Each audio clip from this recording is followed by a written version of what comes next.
one of the things we want to do in our sidebar is display our most recent blog post. So that's what you see right here.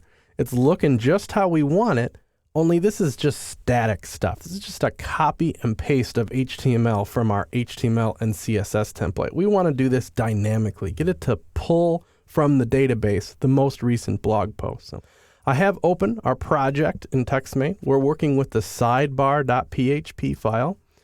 And here is the code right here that's dealing with this area.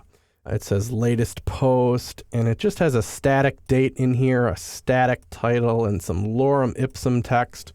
We want to replace that with dynamic WordPress stuff to make this pull. So in order to pull that kind of content from the WordPress database, we're going to be using a special function called query posts.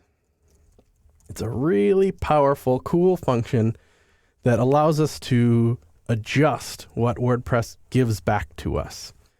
We're going to pass it some parameters which make those adjustments. This is a really easy one. We just want one thing back, and we want the most recent post back. So we're going to pass it just one single parameter called posts per page, and we're going to say equals 1. Just give us one thing back. A lot of times you'll see this query posts function used before a WordPress loop.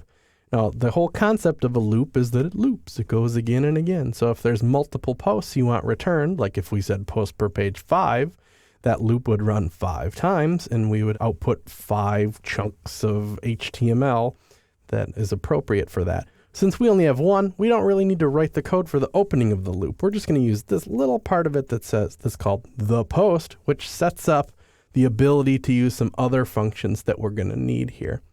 So what are those other things? Well, instead of using this static date right here, we're going to get rid of that, and we're going to use a special function called the date. So that's that. No more static date, now a dynamic date. We're going to want to be able to click this title. So we're going to have an anchor tag for the title. So what's the actual title? Well, it's just the title. So PHP, the title. What is the anchor link to? Well, the permalink. So another special PHP function, the permalink.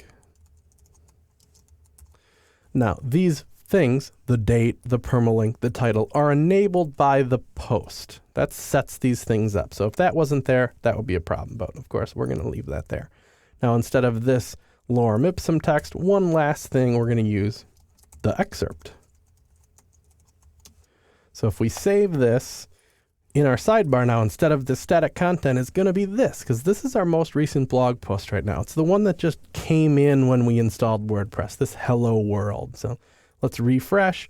And instead of the static content was there, we have the date this article was published, the title, and you can see it's linked now. If I click on it, I'll go to that post. We're not quite ready for that yet, though. And an excerpt. So this is dynamic now, pulling in the most recent post. The last thing that we want to touch on here is whenever you manipulate the query, like we're doing here, we're changing the query for this page, we want to reset that query just in case someone else were to use it later. It's just kind of the courteous thing to do, and we can do that real quick with WP reset query. That way, if we're going to use query posts again, perhaps later in the sidebar, it's okay and it won't be affected by this. It'll just be back to the default query. Well, let's save, and it's not going to change anything over here. It's just the right thing to do. So that's how you can pull the latest post from your WordPress database and display it in your sidebar.